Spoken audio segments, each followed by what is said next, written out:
Chuang Tzu, therefore I say, the perfect man has no self, the holy man has no merit, the sage has no fame.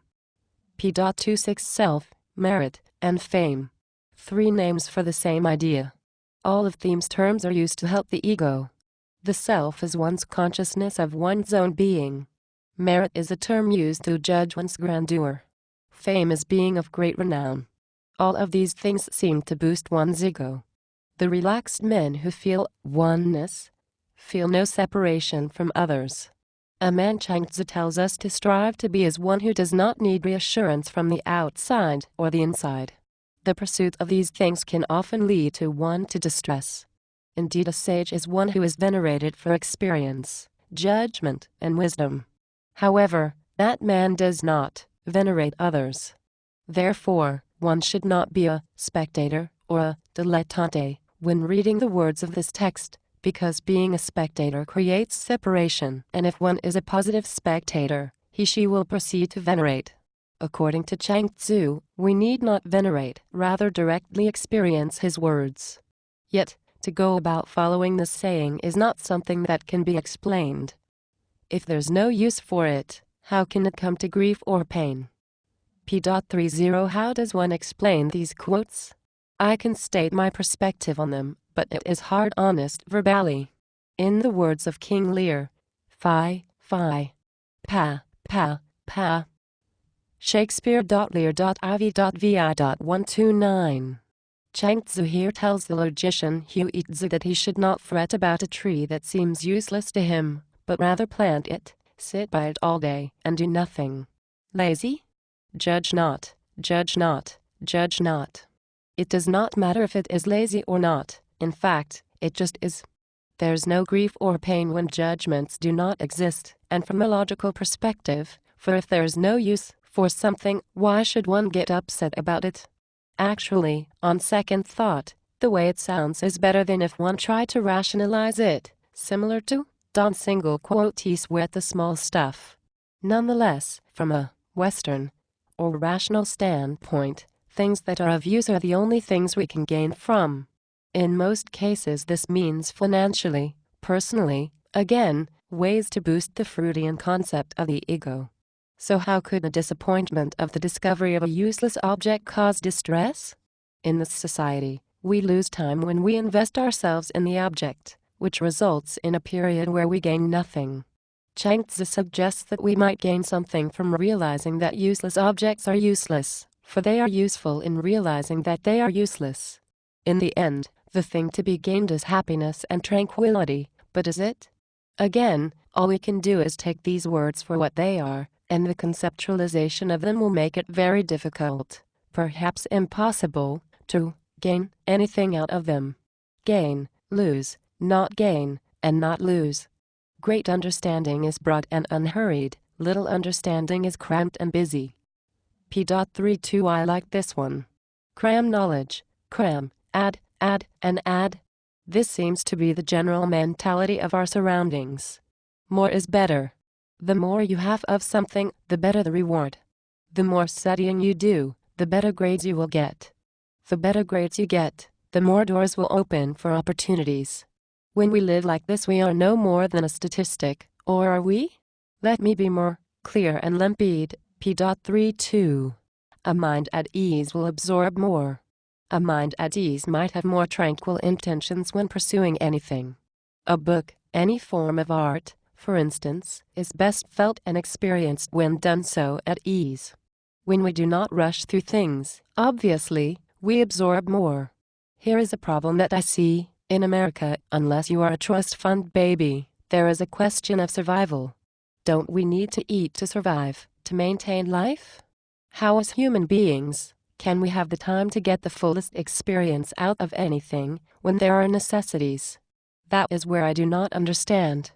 Again, verbalizing is dangerous. Each word seems to be some sort of conclusion, and I am not sure I have any solid beliefs, and at this point I am not sure if I am being clear either. However, I do feel I am being honest. I agree with the quote, and I do not want to hurry. I want to be full of great understanding, and that seems to be why people approach religion, in this case Taoism. Then again, I do not want to speak for other people. Going back to the quote, I feel that cramped and busy is a better way to say it than hurried. Of course, if our thoughts are busy, how can we understand? Understanding takes focus, does it not? The reason why I like this quote on a very basic level is that it is comforting.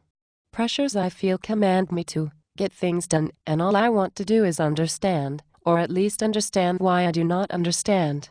Or sometimes I am happy with just being, not necessarily not caring, but just moving through each experience and not thinking about it.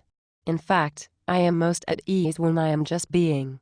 However, I usually do not feel up or down, rather, just present in the world. Is that a good thing? Is that a bad thing? Should it be judged? He has identity but no form. P.33 Form is a boundary, form is perception.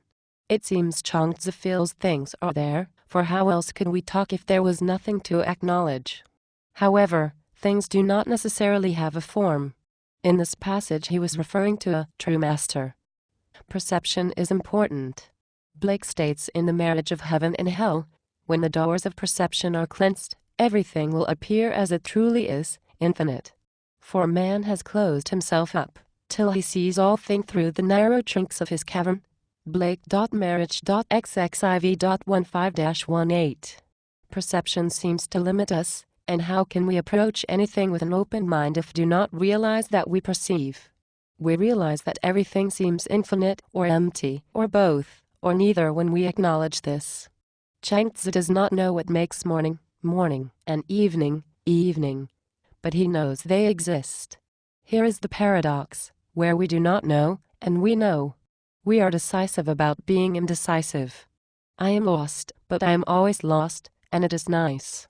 Clarity, P.35. Indeed, this is just a word. How can we communicate without clarity?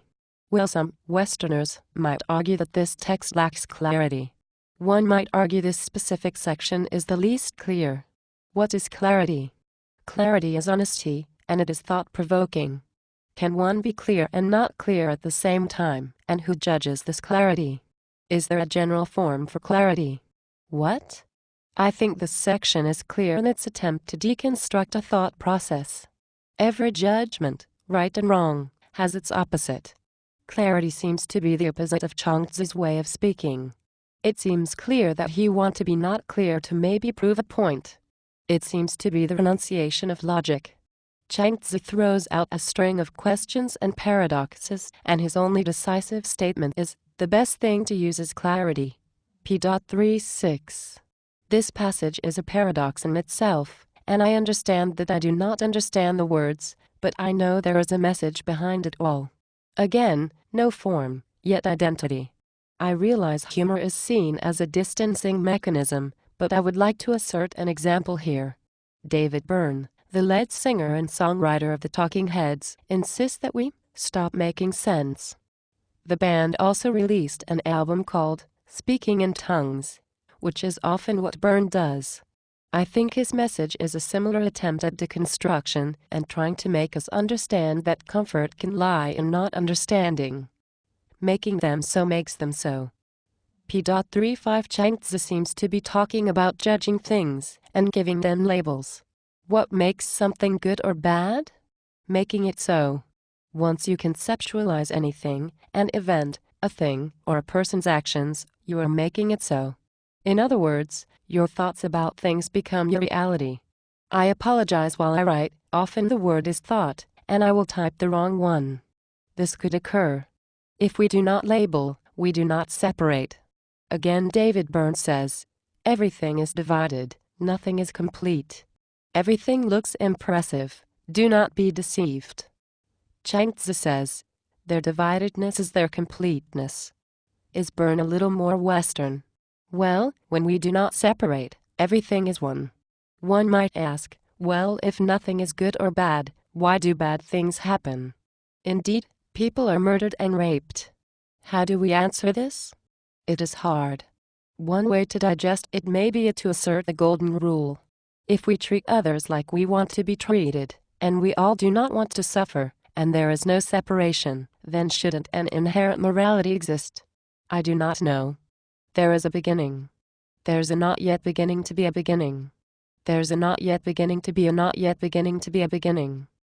P.38 Changzi goes on to say the same thing about being. I do not want to judge, but to me it is defeatist, cramped, and busy to say one cannot understand this at all. However, after trying to paraphrase, I realize this is again one of those statements that can be directly experienced, for it seems to make sense. Once we conceptualize, though, such as when I tried to paraphrase it, it proves exceedingly difficult. It is interesting when you can understand and not understand. I can't let this statement have an effect on me, but when I try to explain it, words fail me. This is a central theme for me in Changzi. I understand that I do not understand. However, I do not understand in a verbal, conceptual sense. I feel I understand in ways that defy logic. That is how I feel, that is my reaction.